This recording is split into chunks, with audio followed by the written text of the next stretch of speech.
ஸ்தோத்திரம். எல்லாரும் ஆண்டவரை நோக்கி ஜெபிக்கலாம். இயேசுவே உமக்கு நன்றி. பரலோக பிதாவே உமக்கு நன்றி. ஆவியான தெய்வமே உமக்கு நன்றி. இந்த நேரத்தை ஆசீர்வதித்து தருவீராக. இருக்க பிள்ளைகளை துரிதமாய் கொண்டு வா. பிள்ளைகள் அடுவே நாளை தினத்துல யூடியூப்ல பார்க்கிற பிள்ளைகள் எல்லோரும் மேலேயும் தேவனுடைய பிரசன்னம் இறங்குவதாக. அபிஷேகத்தின் வல்லமை இறங்குவதாக. அக்னியின் வல்லமை இறங்குவதாக. இருளின் கிரிகள் எரிந்து போவதாக.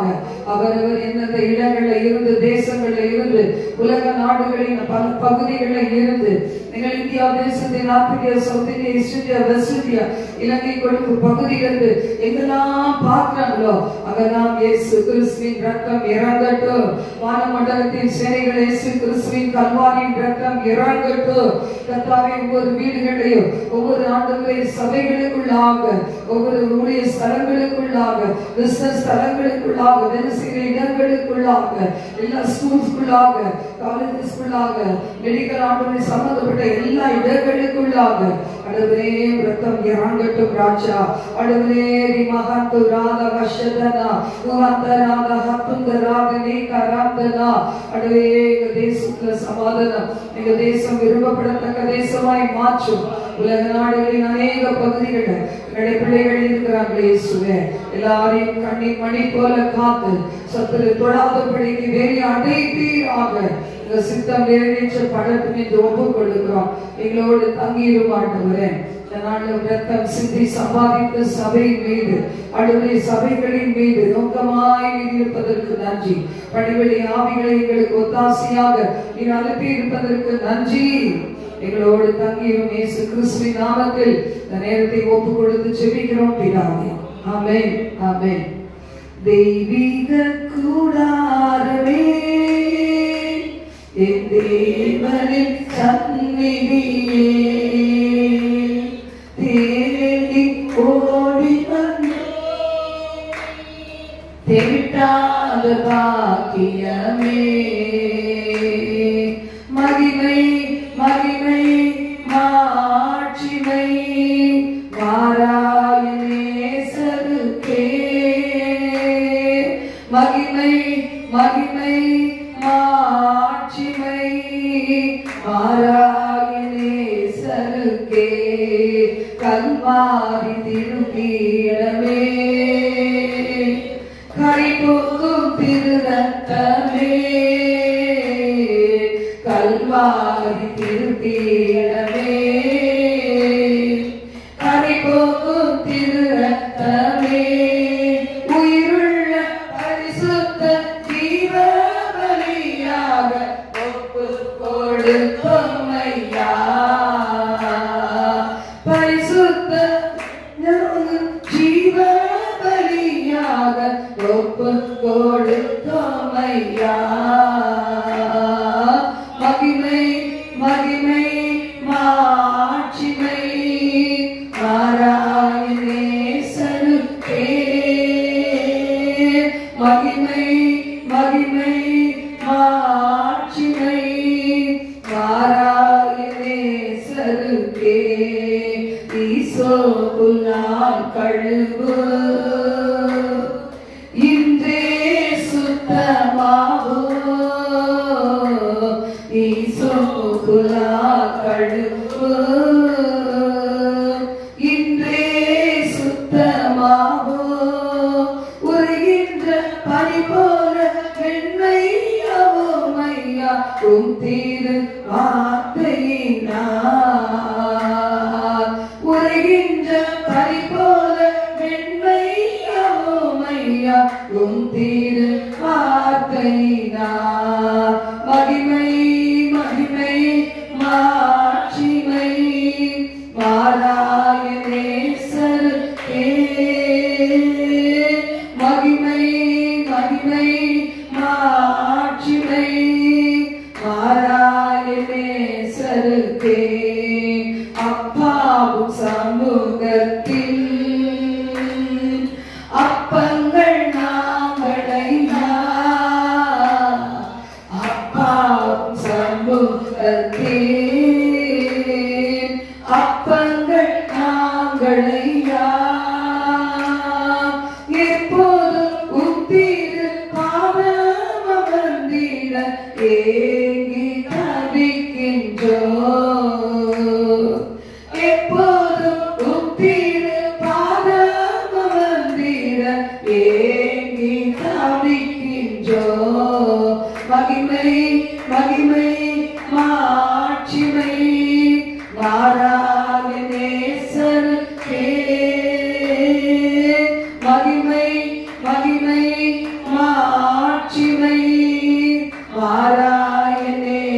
நேசருக்கே உலகத்தின் வெளிச்சம் நாங்கள்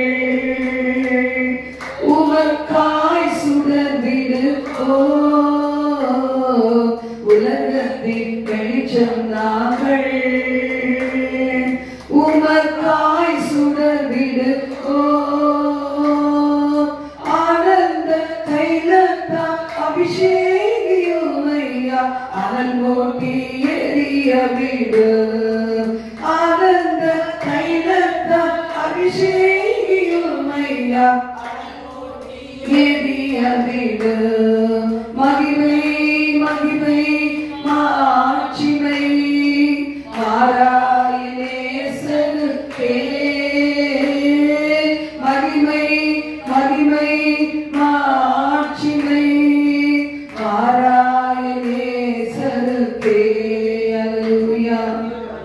ஓரபம் துரதிரி கமரபம் ஓஷுதனமெனே துருதுரி கபரபா. மென்மையானவரே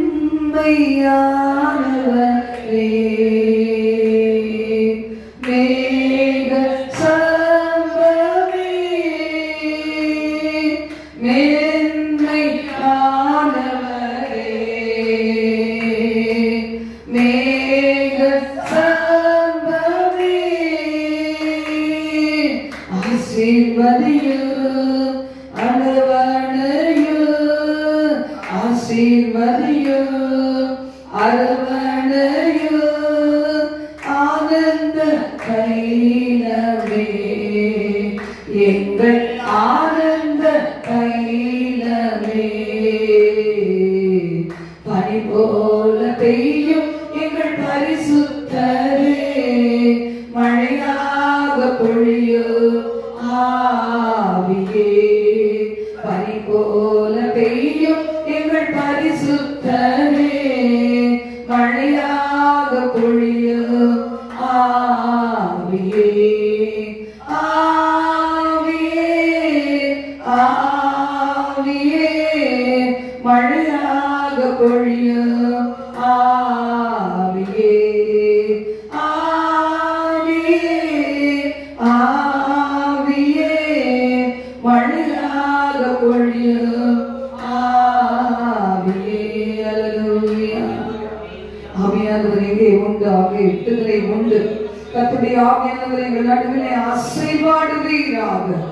இன்னும் ஒரு சில நாட்கள் தான் தகப்பனே. இந்த நாளை மிகுந்த பிரயோஜனமாய் எங்களுக்கு மாற்றி தாருங்க. ஆண்டவரே உம்மை நம்பி உமது நிழலிலே நாங்கள் வந்து நிற்கிறோம் அப்பா. உங்க மேய்ச்சலுக்கு உட்பட்ட ஆடுகளாக எங்களை காத்திருக்கும். எங்களோடு பேசும். முதலாவது எங்களோடு பேசும் ஆண்டவரே. வார்த்தையின் அடிப்படையில எங்கள் செப நேரங்கள் இருக்கட்டும். எங்களோட தங்கீரும் வழி நடத்தும். எல்லா துதியும் கனமகிமையும் கர்த்தர் ஒருவருக்கே செலுத்துகிறோம். இயேசு கிறிஸ்துவின் நாமத்தில் ஜெபிக்கிறோம் எங்கள் ஜீவனுள்ள நல்ல பிதாவே. ஆமென் ஆமென்.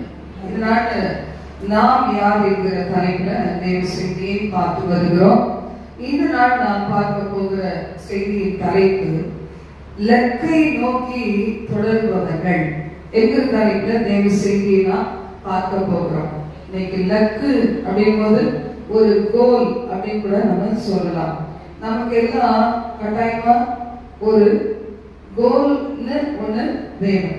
ஒரு கோல், இதை நாங்க ரீச் பண்ண போறோம், நாங்க இதை பெற்று பண்ண போகிறோம் அப்படிங்கிற ஒரு மனதுல நமக்கு என்ன வேணும். இன்னைக்கு எதற்காக ஆண்டவர் என்னை பிடித்தாரு, எதற்காக ஏதோ ஒரு இடத்துல நம்ம இருந்தோம், ஏதோ ஒரு பாரம்பரியத்துல இருந்தோம், ஏதோ ஒரு தெய்வத்தை சொல்லி வணங்கி கொண்டு இருந்தோம். பல மார்க்கங்களை சார்ந்த பிள்ளைங்களா நாம இருக்கலாம். ஆனாலும் இன்னைக்கு இந்த சத்தம் கேட்கும் போது இந்த இடத்துல இந்த சத்தத்தை கேட்கிறோம். பல பேர்களை கர்த்தருடைய வார்த்தைகளை கேட்கிறாங்க. அப்ப அதுக்கு ஒரு நோக்கம் உண்டு. அப்ப தேவன் எதுக்காக என்னை தெரிந்து கொண்டார், எனக்கு இந்த வாழ்க்கையில என்ன லக்கு இருக்குது. இன்னைக்கு அநேகருக்கு அநேக விதமான கோல்கள் உண்டு, லக்கு உண்டு. சில காரியங்களை தங்களுடைய கண்களுக்கு முன்னாடி வச்சு அவங்க என்ன செய்வாங்க, ஓடுவாங்க, அதை அடைகிறாங்க. இன்னைக்கு நம்ம எத்தனை காலங்கள் ஆனாலும் சரி, இந்த உலகத்துல வாழ்கிற வாழ்நாள்ல நம்ம என்ன செய்யணும், நான் எதற்காக ஆண்டவரால பிடிக்கப்பட்டேன், எதற்காக இந்த செய்தியை கேட்டுக்கொண்டிருக்கிறேன் நம்ம நல்ல ஆராய்ந்து பார்க்க வேண்டியவர்களாக காணப்படுகிறோம். வேதத்தின் அடிப்படையில நாம் பார்க்கும்போது பிலிப்பியர் அதிகாரத்துல 3ஆம் அதிகாரம் 13-14 சொல்லுகிறது, சகோதரரே, அதை பிடித்துக் கொண்டேன் என்று நான் எழுதுவது இல்லை. ஒன்று செய்கிறேன், பின்னானவைகளை மறந்து முன்னானவைகளை நாடி கிறிஸ்து இயேசுக்குள் தேவன் அழைத்த பரம அழைப்பின் பந்தய பொருளுக்காக இலக்கை நோக்கி தொடருகிறேன். நம்ம செய்ய வேண்டியது என்ன அப்படின்னு பார்க்கும்போது, பின்னானவைகளை மறந்து முன்னானவைகளை நாடி ஓட வேண்டியவங்க.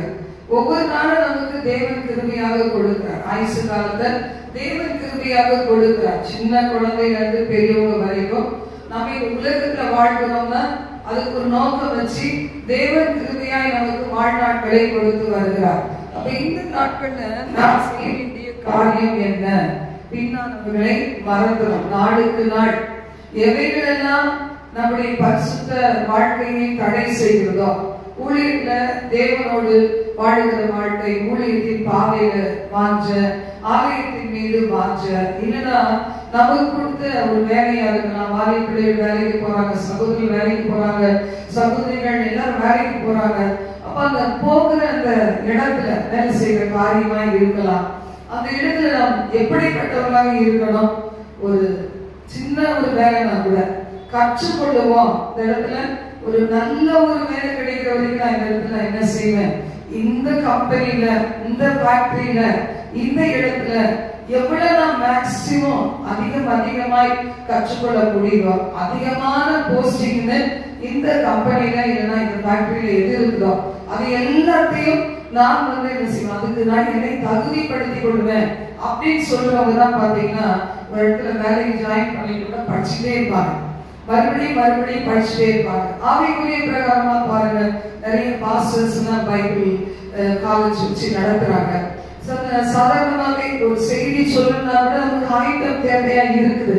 அப்ப அவங்க என்ன செய்யறாங்க, திரும்பி படித்துக் கொண்டே இருக்கிறாங்க. இன்னைக்கு உங்களுக்கும் தேவன் சொல்லுகிறார், உங்களுடைய இலக்கு என்ன முடிக்கணும்னு நீ நினைச்சிட்டு இருக்க இந்த உலகத்துல. எல்லாத்துக்கும் மேல நம்ம நினைக்கிறது கூட நடக்காம போயிடலாம். ஆனா ஆண்டவர் நினைச்சது ஒரு நாள் என்ன செய்யாது, தடைப்படாது. அவர் என்ன நினைத்தாலும் அது செய்து முடிக்க அவர் உண்மையுள்ள தேவனா இருக்கிறார். ஒவ்வொரு நாளும் கடந்ததை மறக்க வேண்டும். கடந்த கால பாவங்கள், கடந்த கால உலக சிநேகிதங்கள், கடந்த காலத்துல நம்முடைய வாழ்க்கையில வந்த நஷ்டங்கள், கடந்த காலத்துல சிலரை நம்ம இழந்து போயிருப்போம். கர்த்தருக்குள்ள வரும்போது சிலரை தேவன் நம்மை விட்டு பிரித்திருப்பாரு. பெர்மனண்டா கூட நம்ம இழந்து போயிருக்கலாம். அது ஆஸ்தியா இருக்கலாம், சொத்தா இருக்கலாம், இல்லைன்னா நம்முடைய உறவுகளா இருக்கலாம், யாரையும் ஒருத்தர் இழந்து இருக்கலாம். ஆனாலும் எழுந்து நம்ம காலத்துல உட்காரும் போது ஒவ்வொரு நாளும் அவைகளை மறந்து விட வேண்டும். மறந்து விட்டு வேலைக்கு போறவங்க, படிக்கிற பிள்ளைகள் காலேஜ் போய் படிக்கலாம், டெக்னிக்கல் லைன்ல படிக்கலாம், எதுனாலும் அவர்கள் கொடுத்த சூழ்நிலைகளை மறந்து அவங்க என்ன செய்யறாங்க, நல்லா படிக்கிற பிள்ளைங்க அதற்காக தங்களை முழுமையா ஒப்பு கொடுத்துறாங்க. கடன் சுமையில இருக்கிறவங்க நிறைய பேர். அப்ப அந்த கடன் சுமையிலிருந்து வெளியே வரணும்னா ஒரு சின்ன வேலை கிடைக்குமா எதிர்பார்ப்பாங்க. அந்த வேலை கிடைக்கும் போது அவங்களுக்கு என்ன கோல் இருக்கும், இத்தனை லட்சம் கடன் இருக்கு, இத்தனை கோடி கடன் இருக்கு, இந்த கடன்களை நான் எப்படியாவது முடிக்கணும் அப்படிங்கறத பாத்தீங்கன்னா தன்னை கொடுத்த வேலை ரொம்ப பெர்ஃபெக்டா இருந்து ஒரு கனமா நினைப்பாங்க, அது ஒரு மரியாதையா நினைப்பாங்க. ஒரு தொழிலோ, ஒரு படிப்போ, ஒரு திறந்த ஒரு வாசல அத்தனை கத்துல கனப்படுத்தி அவங்க அதுல பெர்ஃபெக்டா இருப்பாங்க. ஏன்னா அவங்களுடைய பாடுகள் அவங்களுக்கு தான் தெரியும். இன்னைக்கும் ஆண்டவர் நமக்கு சொல்லுகிறார், நீ கடந்ததை மறந்து விடு, பின்னானவைகளை மறந்து முன்னானவைகளை நாடி கிறிஸ்து இயேசுவுக்குள் பிதாவாகிய தேவன் அழைத்த பரம அழைப்பின் பந்தய பொருளுக்காக. நம்ம கண்ணு முன்னாடி ஒரு பந்தய பொருளை வச்சிருக்கிறார். நமக்கு தெரியாத அநேக பந்தய பொருட்கள் அவர்கிட்ட இருக்குது. நமக்கு தெரிந்த வேதத்தின் படி நம்ம அறிந்த சில பந்தய பொருட்கள் பார்க்கும்போது ஜீவ கிரீடம் இருக்கு. ஜெயம் கொண்டா நம்ம என்ன செய்வோமா, ஜீவ விருட்சத்தின் கனியை புசிப்போம், ஜீவ நீரூற்றில தான் நாம் தாகம் தீர்க்கப்படுவோம்.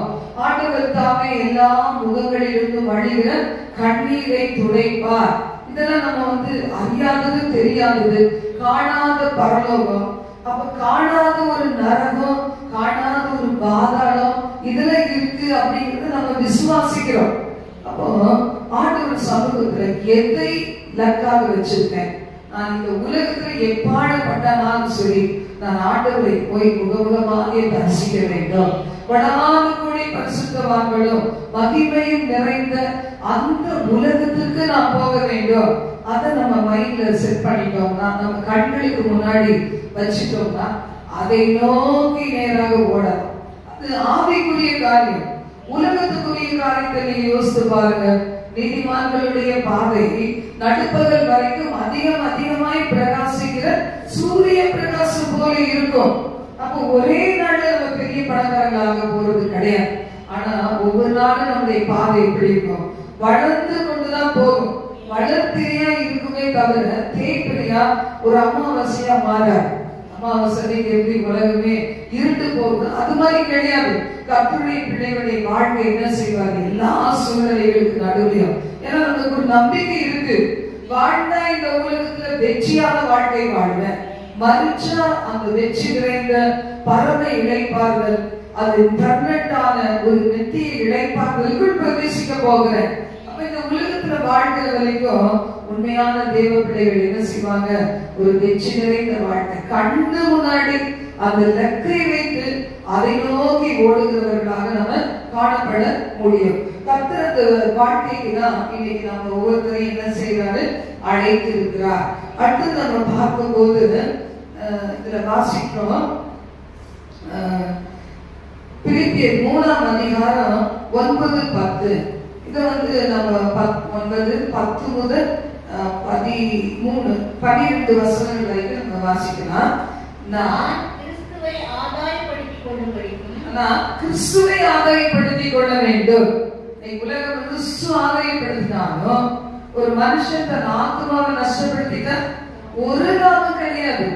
இன்னைக்கு நம்ம ஆத்மாவை காப்பாற்றி இருக்கிறாரே, ஆத்மாவுக்கு ஒரு ரட்சிப்பு கொடுத்திருக்கிறாரே, நீதி உண்டான வாழ்க்கைக்குள்ள நம்ம நடத்தி இருக்கிறாரே. இந்த நீதிக்குள்ள வரும்போதுதான் நம்ம குடும்பத்தை குறிச்சு என்ன செய்யுது? ஒரு பாரம் உண்டாகுது. நம்ம சூழ இருக்கிற பிள்ளைகள், தேசத்தின் ஜனங்கள், உலக நாடுகளின் ஜனங்களை பார்க்கும்போது, ஐயோ இந்த நீதிக்குள்ள அவங்க வரணுமே, இந்த நீதிக்குள்ள வரலன்னா எங்க போயிருவாங்க? இயேசுவை ஏற்றுக்கொள்ளாதவர்கள், வார்த்தை ஏற்றுக்கொள்ளாதவர்கள், பாவம் கழுவப்படாதவர்கள் எல்லாம் நரகத்துக்கு தான் போவாங்க. இது பிசாசுக்காகவும் அவன் தூதர்களுக்காக ஆயத்தப்படுத்தின ஒரு இடம்.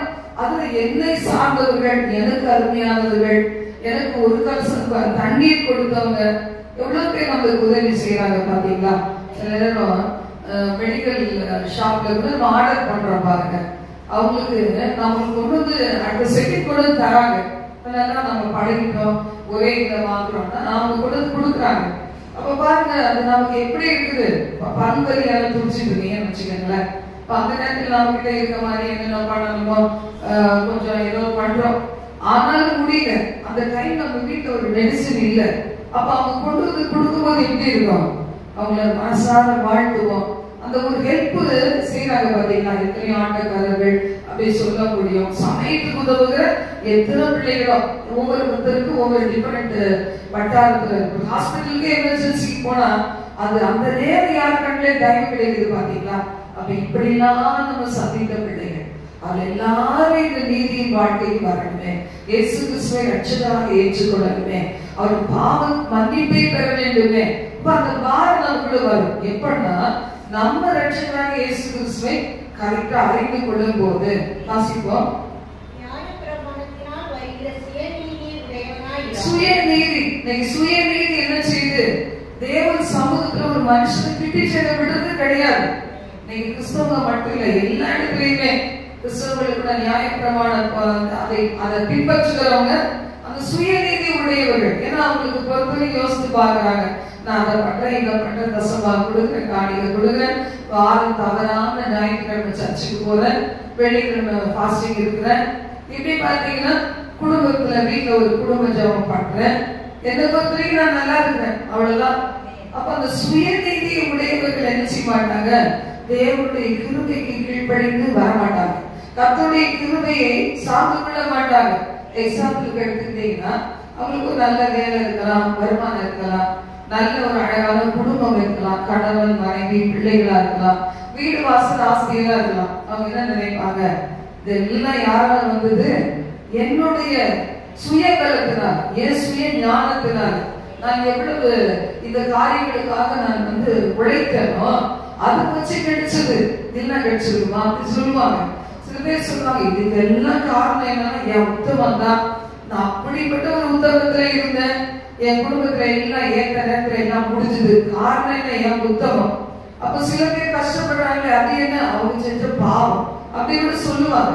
ஆனா இதுல பார்க்கும்போது நியாய பிரமாணத்தின் மூலமாக வருகிற சுயநீதியை உடையவனாய் இராமல் கிறிஸ்துவை பற்றும் விசுவாசத்தினால் வருகிற அந்த நீதி, விசுவாசம் மூலமாய் தேவனால் உண்டாயிருந்து கிறிஸ்துவுக்குள் இருக்கிறவன், விசுவாசம் மூலமாய் தேவனால் உண்டாயிருக்கிறதுமான நீதியை உடையவனாய் இருந்து. நம்ம பாருங்க, எதன் மூலம் நீதி வருது அப்படின்னா, இயேசு கிறிஸ்து மூலமா தான் கிருபையின் காலங்களில் இருக்கிறோம். அந்த கிருபையினால தான் நமக்கு என்ன வருகிறது? நீதி வருகிறது. விசுவாசத்தினால் நீதி உண்டாகிறது, கிறிஸ்துவுக்குள் இருக்கிறவன் என்று காணப்படும்படிக்கு. நம்ம காணப்படுகிறோமா? இன்னைக்கு அந்த இலக்கு நமக்குள்ள இருக்குதா? நான் கிறிஸ்துவுக்கு உரியவள், கிறிஸ்துவுக்கு உடமையான சொத்து, கிறிஸ்து எனக்குள் இருக்கிறார், நான் கிறிஸ்தவன்.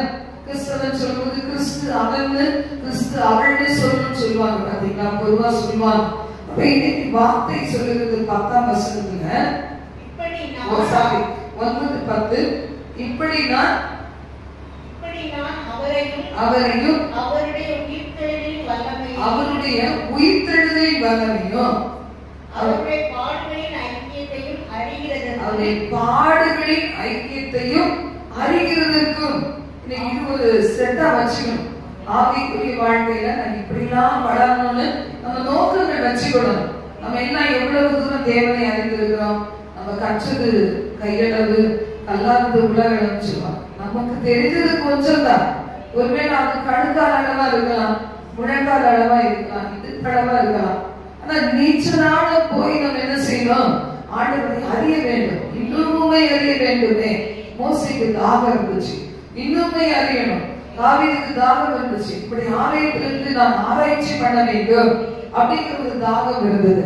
அப்போ இந்த இடத்துல நான் பார்க்கும்போது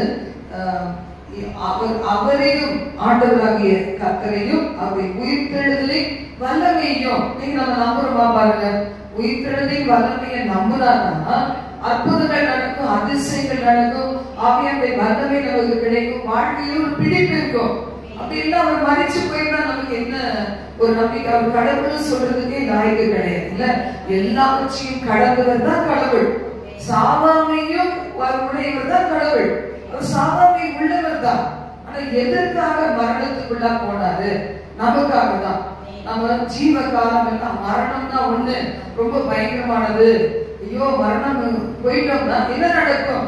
இதை நினைச்சு வாழ்நாள்ல உயிர் வாழ்ற நாடெல்லாம் பயப்படக்கூடாதுன்னா அந்த பாதையிலும் அவர் ஒருவர் கடந்து போய் இவ்வளவுதான் இந்த பாதை. இதான் பாருங்க, நான் மறிச்சேன் ஆனா உயிரோடு எழுந்துட்டேன். நீங்க எனக்குள்ள உயிரோடு எழுந்துருவீங்க. நீங்க என்னோடு கூட இன்றைக்கு நீ என்னுடனே கூட பரதேசியில் இருப்பாய். நதிகாண்டவர் இயேசு சொன்னார் இல்ல, அவர் இயேசு கிறிஸ்து சொன்னார். இந்த நாட்கள் நம்முடைய நம்பிக்கை என்ன?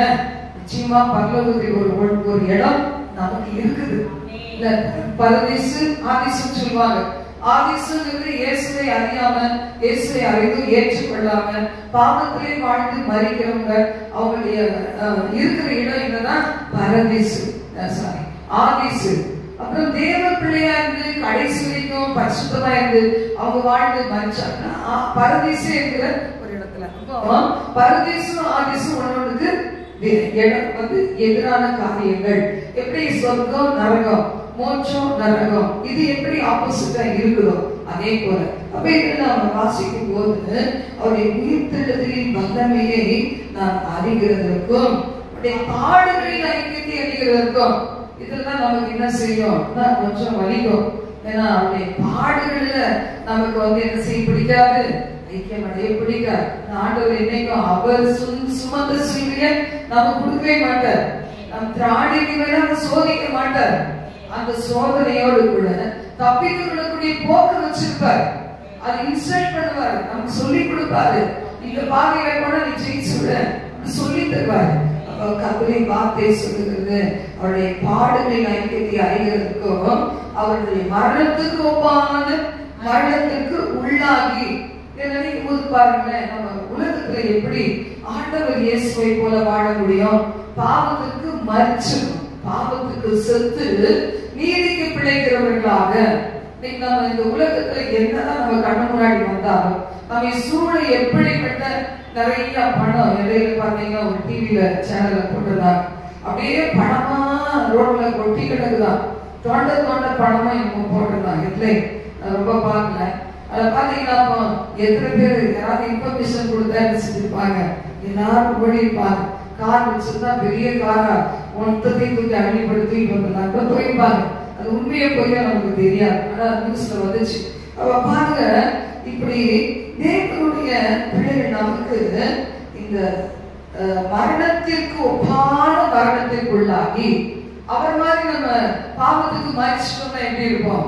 உலகத்துல சாட்சியா வாழலாம், சுடராக வாழலாம், நல்ல உப்பாக வாழலாம். இன்னைக்கு நம்ம முழுக்க மறிக்க மாட்டேங்கிறோம்ல, மறிச்சு போக முடியல.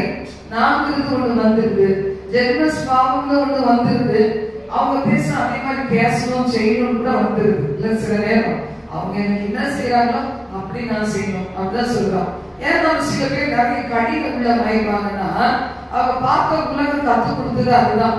இவங்க ரொம்ப கைண்டா இருந்திருப்பாங்க, ரொம்ப அன்பா, ரொம்ப இறக்கமா, ரொம்ப மனது இருக்கமா, ரொம்ப கள்ள கபடம் இல்லாம உள்ளத்தை அப்படியே வெளிப்படுத்திருப்பாங்க. ஆனா அந்த ஆப்போசிட் செய்யறவங்க அப்படி இருக்கவே மாட்டாங்க. அப்ப என்ன செய்யணும்னா மனசு உடஞ்சி போய் நம்ம ஏன் நாமளா எடுத்துட்டு போலாம், அவங்க எப்படி நடக்கிறாங்க நான் அதே மாதிரி கொடுத்துடலாம் அப்படிதான் தோணுது. ஆனா கர்த்தருடைய வார்த்தை சொல்கிறது, அவருடைய மரணத்திற்கு ஒப்பான மரணத்திற்கு உள்ளாகி எப்படியாயினும் நான் மனிதர்களுக்கு உயிரோடு எழுந்திருப்பதற்கு தகுதியாக வேண்டும். இதன் அப்படி லக்காக இருக்கணும். தேவ பிள்ளைகள் நம்முடைய லக்காக இருக்கணும். ஏதோ வாழ்ந்தோம், பிறந்தோம், ஏதோ நம்ம எல்லாத்தையும் அனுபவிச்சோம், செத்தோம் அப்படின்னு இருக்கக்கூடாது. ஆடு மாடு நாய் இந்த மாதிரி ஒரு காரியங்களை நம்ம விசேஷமானவராக ஆண்டவர் படைச்சார். இந்த ஜனத்தை எனக்கென்று ஏற்படுத்தினேன். நம்ம எல்லாம் ஏற்படுத்தி இருக்கிறார் ஆண்டவர். ஏதோ அம்மா அப்பாவுடைய ஒரு சுய விருப்பத்தினால நம்ம பிறக்கல. ஆண்டவர் உலகமே தோற்றுவதற்கு முன்னாடி அவர் எல்லாம் முன்னறிஞ்சு முன்குறிச்சு, இப்படிதான் வாழ்க்கையில முன்குறிச்சு, இவ்வளவு கால வாழ்க்கையில வச்சு எல்லாமே முன்குறிச்சுட்டார். அப்போ அந்த ஒரு அறிவு மட்டும் நமக்கு இருந்துச்சுன்னா என்ன செய்வோம்? அவருக்காக இந்த நம்பிக்கைக்கு பாத்திரமா நான் மாறணுமே, தகுதி வேணுமே, மரித்தோர்ல நான் உயிரோடு எழுந்திருக்கணுமே, என்ன செய்யக்கூடாது, அதான பாதகத்துல விழுந்திடக்கூடாது, நித்திய நரகத்திற்குள் தள்ளப்பட்டு விடக்கூடாது அப்படிங்கிற இந்த அறிவுக்காக எல்லாவற்றையும் நஷ்டம் என்று எண்ணினேன், எல்லாவற்றையும் குப்பையுமாக எண்ணுகிறேன். அந்த குப்பையும் நஷ்டமா எண்ணலன்னா நம்ம வாழ்க்கையில நிம்மதியே இருக்காது. கடைசி காலங்கள் எப்படியோ போயிட்டு இருக்கு பாத்தீங்களா? என்ன நிம்மதி இருக்கும், என்ன அமைதி இருக்கும்? யார் நமக்கு நிம்மதி தர முடியும்? இவ்வளவு சிந்திக்கிற வேதம் வாசிக்கிற சபைக்கு வருகிற நமக்கே ஒரு தூண்டுதல் தேவைப்பட்டா, இது அந்த அனுபவத்துக்குள்ள இல்லாத நம் குடும்பத்தை சார்ந்தவர்களா இருக்கலாம், சொந்த ஜனங்களாக இருக்கலாம், இயேசுவை அறியாத புறச்சாதிகளா இருக்கலாம். அவங்களுக்கு எங்க கிடைக்கும் யோசித்து பாருங்க. நமக்கே வேண்டி இருந்தா யாரோ ஒருத்தர் ஆறுதல் சொல்லணும், ஆற்றி தேய்ச்சணும், கண்ணீரை துடைக்கிற உபதேசங்கள் வேணும். நமக்கு தெரியாதா கண்ணீருக்கு காரணம் என்ன? நமக்கு நல்லா தெரியும். கண்ணீருக்கு பரிகாரம் என்ன? இயேசுவின் சமூகத்துக்கு போனா என்ன மாதிரி நமக்கு விடுதலை கிடைக்கும் என்ன நமக்கு தெரியும். கர்த்தருடைய வார்த்தை சொல்லுகிறது. இதற்காக அவருக்கு அப்போஸ்தலனாகிய பவுல், நிறைய அப்போஸ்தலர்கள் அப்படிதான் வாழ்ந்தாங்க. உலகம் பார்க்கவே கிடையாது. தலைகீழ அறைகள் சொன்னாங்க. இயேசுவை நேரா இருந்தா என்னை தலைகீழ அறைங்க. யார் சொல்றது? பேதுரு. என்னை தலைகீழ அறைங்க. பாருங்க எப்படி இருக்கும். யோவான் பாருங்க, இதுல எண்ணெய் கொப்பரை எண்ணெய் சட்டியில அவனை தூக்கி போடுறாங்க. அவர் என்ன பண்றாரா? நீச்சல் அடிக்கிறார். நம்ம எண்ணெயை பார்த்த உடனே இவ்வளவு பெரிய கடாயை பார்த்தோன்னு என்ன ஆயிருக்கும்? விட்டுட்டு ஓடிலாமான்னு தோணிருக்கும். இதுதான் கண்ணை மூடிட்டார். செத்துருவோம் இன்னும் கொஞ்ச நேரத்துல, பரவாயில்ல அப்படியே மோட்சத்துக்கு போயிடலாம் அப்படிதான் தோணும். நித்தியத்தை பத்தி அறிஞ்சவங்களுக்கு அப்படிதான் தோணும். கண்ணை டைட்டா முடியும் பாருங்க. ஊசியை பார்த்த பயப்படுறோம்னா அப்படிதான் செய்வாங்க. யாருக்காவது ஊசி பண்ணா நம்ம கண்ணை மூடிட்டு அப்படியே இருப்போம். நம்ம உடம்புல பண்ணா இன்னும் எப்படி இருப்போம் பாருங்க. அதனால மாத்திரையை கொடுத்துட்டா நல்லா இருக்குமே, குடியும் போயிடலாம். ஆனா ஊசி தான் சரியாகும். சில நேரத்துல நரம்புக்குள்ளதான் இன்ஜெக்ஷன் ஏற்கலாம்னு சொல்லுவாங்க. ஐயோ அந்த நரம்பு எங்க மாட்டுதோ, அது ஊசி போட்டா என்ன நடக்குமோ. எனக்கு ஒரு தடவை போட்டாங்க நரம்பு, இந்த கொரோனா டைம்ல. இப்போ கொஞ்ச வருஷத்துக்கு முன்னாடி வந்தது. பெரிய சீரியஸ் இல்லை, இருந்தாலும் எனக்கு அது வரைக்கும் இதெல்லாம் தெரியாது. நெல்லைசர் வைக்கிறதெல்லாம் தெரியாது. அது வைக்கிறாங்க. இங்க வேற ஒரு ஊசி போட்டு ஐயப்பா என்ன வலி வலிக்க போதோன்னு பார்த்தேன். பரவாயில்ல, ரொம்ப வலிக்கிறது. அது கரெக்டா கிடைச்சிச்சு நினைக்கிறேன். உள்ள போனவங்க ரொம்ப பெயின் இல்லை, சின்ன ஊசி தான் அப்படி சொன்னாங்க. அப்பா தப்பிச்சோம். அதே மாதிரிதான் இருந்திருக்கும் பாத்தீங்களா. அந்த எண்ணெய் சட்டியில எண்ணெய் காமிச்சிட்டு இருக்கும் போது தூக்கி போட போறாங்களா, பரவாயில்ல கொஞ்ச நேரத்தை தூச்சி செத்தே போயிடுவோம் அப்படின்னு கண்ணை மூடி ரத்த சச்சரவை வச்சிருப்போம். ஆனா யோவான ஆண்டவர் என்ன செய்தாரு? நீத்த வச்ச எண்ணெய் சட்டியில கூட நீத்திட்டு இருக்கான்.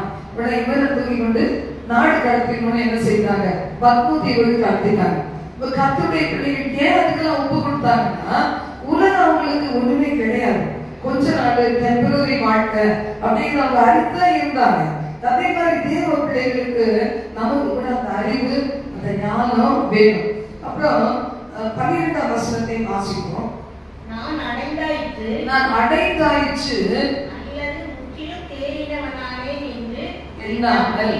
நான் அடைஞ்சிட்டேன், எல்லாம் நான் கண்டுபிடிச்சிட்டேன், எனக்கு தெரியாதே இல்லை. பைபிள கொடுத்தா தலைகீழா கேட்டா கூட நான் சொல்லுவேன். இப்படி இருந்தா அப்படி கேட்டா சொன்னா அப்படின்னு இப்படி கேட்டாலும் சொல்லுவேன் அப்படின்னு நம்ம சொல்ல முடியுமா? யோசிச்சு பாருங்க. சிலர் சொல்லுவாங்க இயேசுவை ருசிக்காரன்னு சொல்லுவாங்க. எப்போ ஒரே விஷயமா வாசிக்கிறீங்க? எப்பவுமே இந்த பைபிள் தானா, வேற எதுவும் படிக்கிறது இல்லையான்னு கேட்பாங்க. இந்த பைபிளே நம்ம படிச்சு முடிக்கல. ஏன்னா அவ்வளவு தூரம் ஒவ்வொருவரும் வித்தியாசமான வார்த்தைகளை கொண்டு தேவன் பேசுறார், உங்களோட பேசுறார். படிச்சு முடிக்க முடியல. அப்படிப்பட்ட ஒரு ஆழமான கருத்துக்களை கொண்டது வசனம். அப்ப அடைந்தாயிட்டு சொல்ல முடியாது, நான் தேடிட்டனும் சொல்ல முடியாது. ஆனா கிறிஸ்து இயேசுவினா நான் எதற்காக பிடிக்கப்பட்டேனோ அதை நிறைவேற்றும்படிக்கு, அதை நான் பிடித்துக் கொள்ளும்படிக்கு ஆசையாய் தொடர்கிறேன். இயேசுக்காக சொல்றாரு, உன் சிலுவையை சுமந்து கொண்டு அனுதினமும் உன்னை நீயே வெறுத்து என் பின்னாடி வா. அதான் பார்க்க அழகா பாடுவாங்க. சிலுவை சுமந்து இயேசுவின் பின் சிரித்த முகமாய் சென்றிடுவேன். பிராக்டிகல் அனுபவத்துல வருமா யோசித்து பாருங்க. விசுவாசுக்கு வெறுப்பேற்றமா வேற வழியே கிடையாது. சிரிச்சு கடுத்த இருக்கணும். அப்பதான் அவனே கன்ஃபியூஸ் ஆயிடுவான். நம்ம முதல் தூக்கி இருந்தா அவன் தெரிஞ்சு போயிடும் ஏதாவது போல இருக்கு பிரச்சனை அப்படின்னு. ஆனா நம்ம சிரிக்கும் போது அவன் என்ன செய்வான்? எரிச்சல் அடைவான்.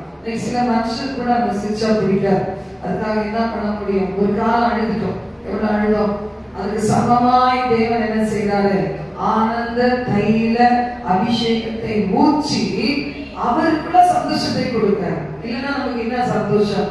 தனியா இருந்தாலும் சந்தோஷமா இருக்கு. காரணம் என்ன? ஆனந்த தைல அபிஷேகம். அப்ப அப்படி தேவன் கொடுத்திருக்கார். பிலிப்பியர் 3ஆம் அதிகாரம் 14 இங்கிலீஷ் லைன்ல போட்டிருக்கு.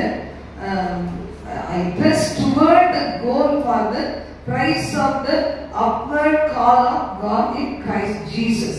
அப்ப நினைச்சீங்க அழுத்திட்டு எப்படி இந்த பைக் ஸ்டார்ட் பண்ணும்போது என்ன செய்யறாங்க? அது கிக் அப்படி பண்ணிட்டு அப்புறம் ரேஸ் பண்ணி எவ்வளவு ஃபாஸ்டா போறாங்க. அப்படிதான் நம்ம கூட என்ன செய்யணும்? ஒவ்வொரு நாளும் கிக் பண்ணிட்டு நம்ம நாமே என்ன செய்வோம்? தூசினா முதலி தட்டி போட்டுட்டு எழுந்து நின்று அதுக்கப்புறம் தேவனை ஆரம்பிச்சு என்னைக்காவது ஒரு நல்ல வார்த்தை கொடுத்துருப்பாருங்க. அதை யோசித்து பார்த்து நேற்று பார்த்த மாதிரியா என் புறாவே குற்றமையே அந்த ஒண்ணுத்த மனசு வச்சு இருக்கிறது சந்தோஷமா இருக்க நான் பிரயாசப்பட வேண்டும். அந்த மாதிரி பிலிப்பியர் 3:8 பார்த்தோம். நஷ்டம் என்று எண்ணுகிறேன், கிறிஸ்து இயேசுவை அறிகிற அறிவின் மேன்மைக்காக, அறிவுக்காக 2 பேதுரு 1ஆம் அதிகாரம் 2ஆம் வசனத்துல சொல்லப்பட்டிருக்கு, இப்படிப்பட்ட அறிவு நமக்கு இருந்துச்சுன்னா நமக்கு என்ன கிடைக்குமா? கிருபையும் சமாதானமும் பெருகிக் கொண்டே இருக்கும். நன்மையும் கிருபையும் உன்னை தொடரும். உனக்கு பாக்கிய நன்மையும் உண்டாயிருக்கும். எப்பன்னா ஆண்டவர் இயேசு நம்முடைய மேய்ப்பராய் இருக்கும் போது. இன்னைக்கு கர்த்தருடைய பிள்ளைகள் இதெல்லாம் நம்ம யோசித்து பார்க்கணும். பாருங்க, கடைசியா நம்ம ஒரு வசனத்தை வாசித்து முடிச்சுக்கலாம். உன்னத பாட்டு 3ஆம் அதிகாரம் முதல் 4 வசனங்களை வாசிக்கிறோம். இது பாருங்க, அவரை அறிகிற அறிவு நம்ம ஆண்டவரை ருசிச்சுட்டு பார்த்துட்டோம்னா, அவர் இல்லாத, அவரது பிரசனம் இல்லாத, அவரது அபிஷேகத்தை உணர முடியாத, அவரது வல்லமையை ருசிக்காத, அவர் பிரசனத்தை கொஞ்சம் கூட உணர முடியாத ஒரு ஆப்சன்ஸ் இருந்துச்சுன்னா நம்மளால பொறுத்துக்க முடியாது. சில பேர் இங்க வந்து தூங்குவாங்க பாருங்க, அதை பொறுத்துக்கவே முடியாது. ஏன்னா அந்த ஒரு நாள் நமக்கு அந்த அனுபவம் போகும்போது பயந்து போயிடுவோம். இன்னும் நான் தெய்வ பிரசனத்தை இழந்துட்டேனே, நான் இன்னைக்கு என்ன தப்பு செஞ்சனோ தெரியலையே. அவர் இருக்கிறாரு, ஆனா கண்டு கூட்டா இருக்கிறேன். அவர் இருக்கிறாரு, நான் தொட முயற்சிக்கிறான், நான் தொட முடியலையே. நான் என்னையும் அறியாம உருகிறேனே, அதை தாய்க்கவே முடியாது. இல்ல பாருங்க, உன்னத பாட்டுல அததான் வாசிக்கிறோம். நேசர் கர்த்தரை ருசிச்சுட்டோம்னா, நாக்காலங்களிலே என் படுக்கையிலே என் ஆத்தும நேசரை தேடினேன், தேடியும் காணவில்லை. நான் எடுத்து நகரத்தின் வீதிகளிலும் தெருக்களிலும் திரிந்து என் ஆத்தும நேசரை தேடுவேன் என்று தேடியும் நான் காணவில்லை. நீங்க ஒரு சபைக்கா யாரும் போக மாட்டாங்க. சில பேர் 10 சபைகளுக்கு போனா இங்க கொஞ்சம் அறிஞ்சிக்கலாம், அங்க கொஞ்சம் அறிஞ்சிக்கலாம், அங்க கொஞ்சம் அறிஞ்சிக்கலாம். ஒரு ஞாயிற்றுக்கிழமை ஒரு இடம், இன்னொரு ஞாயிற்றுக்கிழமை இன்னொரு இடம், உலகம் சுற்றும் ஏதோ சொல்லுவாங்க. அந்த மாதிரி பாத்தீங்கன்னா போய்கிட்டே இருப்பாங்க. அப்ப என்னத்தை அறிய முடியும்? ஒரு மேய்ப்பனுக்கு அந்த ஆடுகளை குறிச்சு எல்லாம் தெரியும். பிளஸ் அண்ட் மைனஸ் எல்லாமே தெரியும். நீங்க கதை சொல்லணும்னு தெரியாம சொல்லாமலே தெரிஞ்சிடும். அப்ப அதுக்கு ஏற்ற போதனைய சபைக்கு கொண்டு வந்து கொடுப்பாங்க ஊழியக்காரங்க. அப்படி இருக்கும்போது இந்த சபையில இவங்க சொல்ற அடுத்த சபையில உங்களை பத்தி ஒண்ணும் தெரியாது. அவங்க சபைக்காக, அவங்க குரூப் ஆஃப் பீப்புளுக்காக அவங்க வார்த்தையை கொண்டு வந்திருக்கலாம். அங்க போய் ரொம்ப நல்லா தான் இருக்கு, பரவாயில்ல, சரி அங்க ஒரு மார்க் போட்டுருவாங்க. 50 மார்க்கு, அடுத்த வாரம் அடுத்த சர்ச்சுக்கு 20 மார்க்கு, அடுத்தது 10 மார்க். ஒண்ணுத்தையும் காணல. எல்லா இடத்துக்கும் போய் சலிச்சு போயிடுச்சா, எங்கேயுமே போல, வீட்டிலே உட்காந்துருவோம். சில பேர் வீட்டுல உட்காந்து அப்புறம் பைபிள் எடுத்து வாசிப்பாங்க. ஆண்டவர் எங்க தேடினாலும் வருவாரு. ஆனா நமக்கு தேவன் கொடுத்திருக்கிற அந்த சபையோட எப்படி இருக்கணும்? இணைந்து இருக்கணும். இணைந்து இருக்கும்போது பாத்தீங்கன்னா அந்த நன்மைகளை நம்ம பெற்றுக்கொண்டே இருக்கலாம். கர்த்தர் என்ன 7 வருஷம் ஏதி சர்ச்ல வச்சார். பாஸ்டரா வெளியே தூக்கி போட்டோம்னா வெளியே வந்தேன், இஷ்டமே நான் வந்தேன். ஏன்னா அவ்வளவு பிடிக்கும் எனக்கு. சில ஊழியம் பிடிக்கும், சபை பிடிக்கும், பாஸ்டர் ஃபேமிலி பிடிக்கும், குட்டி பிள்ளைங்களை ரொம்ப பிடிக்கும். அவர்களோட எங்கேயாவது கேட்கலாம். ஆனா பாத்தீங்கன்னா அவரை தான் தூக்கி போட்டார், அதுக்கே தெரியும். தூக்கி போட்டவங்களுக்கு தெரியாதா? இது மாதிரி பல நேரங்கள் தப்பு பண்ணா கூட பரவாயில்ல, யாரோ சொந்த வார்த்தையை நம்பி வெளியே போக சொல்லும் போது தப்பு பண்ணா நேருக்கு கேட்கலாம். கேட்டா உண்மைன்னா உண்மைன்னு சொல்ல போறோம், இல்லைன்னா சாரி கேட்க போறோம், அவ்வளவு முடிவு போச்சு. அப்ப பாத்தீங்கன்னா இந்த ஸ்திரீ, இந்த சூரவதி என்ன செய்யறாங்கன்னா, அவங்க என்ன பண்றாங்க, எங்க தேடினாலும் காணவில்லை. சபை தேடணும், கர்த்தரை தேடணும். கர்த்தரை தேடுகிறதா கர்த்தரை கண்டடைய முடியும். கர்த்தரை தேடுகிற இருதயம் தான் மகிழும். ஆண்டவருடைய வார்த்தை சொல்லுது. அப்போ நகரத்திலே திரிகிற காவலரெல்லாம் பார்த்தேன், அவங்க இல்லட்டாங்க. அப்படியே அவ்வளவுதான் நினைக்கிற நேரத்துல என் ஆத்தும நேசரை பார்த்தேன், ஆண்டவரை பார்த்தேன், இயேசுவை பார்த்தேன், என்னுடைய பரிகாரியை பார்த்தேன், என்னுடைய கிளையாத்தின் விசித்தையில போன்றவரை பார்த்தேன், ரணகைத்தரை பார்த்தேன், அவருடைய மெல்லிய வார்த்தையை கேட்டேன். அவரை பிடித்து கொண்டு வந்து நான் என்ன செய்கிறேன், என் வீட்டிலே வைத்து அவர் பாதத்தை முத்தம் செய்து எழுந்திருக்கிறதுக்கே மனசு இல்லாம அவரை முத்தம் செய்து வாழ்க்கையை வாழ்ந்து கொண்டே இருப்பேன் அப்படின்னு சொல்லப்பட்டிருக்கு. அப்ப நம்ம லக்கு என்ன? இயேசு கிறிஸ்து தான் லக்கு, பரலோகம் தான் நம்ம லக்கு. அது வரைக்கும் வாழ்க்கையில நம்ம என்ன செய்யறோம், அங்க ஒரு சின்ன சின்ன கிஃப்ட் ரிசீவ் பண்ணிட்டு போய்கிட்டே இருக்கிறோம். அந்த மேலான அனுபவத்தை பெற்றவங்க பெற வேண்டியவங்க ஜெபம் பண்ணலாமா? எங்கள் பரலோக தேவன் இந்த சத்தம் கேட்ட நாங்க எங்களை தாழ்த்தி அர்ப்பணித்து ஜெபிக்கிறோம். அப்பா எங்கள் குடும்பங்களுக்கு இந்த உன்னதமான இலக்கு, உன்னதமான பரிசு, அதை அவங்க கண்டடைய உதவி செய்தப்பா. எத்தனை கோடி பணம் கொடுத்தார், பல கோடி ஆண்டவரே செல்வங்கள், ஆண்டவரே இயற்கையின் அழகு நிறைந்த எத்தனையோ இடங்கள், அதெல்லாம் போனா கூட எங்களுக்கு திருப்தி கிடைக்காது. அப்படி லக்காக ஆண்டவர் இயேசுவை வைத்து, பரலோகத்தை வைத்து, ஆண்டவரே உண்மை அறிகிற அறிவினால கிருபை நன்மை பெருகும் என்று சொல்லப்பட்டிருக்கிறதே. ஆண்டவர் இதையெல்லாம் நாங்கள் நினைத்து நினைத்து நினைத்து முன்னேறி செல்ல கிருபை தார். எங்களை அழுத்தி உட்கார வைக்கிற கடந்த கால நினைவுகளை கடிந்து கொள்ளுகிறோம். ஏமாற்றுகளை கடந்து வர உதவி செய்திருக்கீங்க. இன்னும் ஒரு விசையாய் ஆசைப்பட தேவையில்லை ஆண்டவரே. பரிசுத்தமான தூய கிறிஸ்துவுக்குள் புதிய சிஷ்யர்களாய் முன்னேறி செல்ல கிருபை தருவீராக. ஒவ்வொருவரையும் அணைத்துக் கொள்ளும் ஆசீர்வதியும் வெற்றி நிறைந்த ஜீவியத்திற்குள் கொண்டு செல்வீராக. எல்லா துதியும் கனமகிமையும் ஒருவருக்கு செலுத்துகிறோம். இயேசுவின் மூலம் பிதாவே. ஆமென். ஆமென்.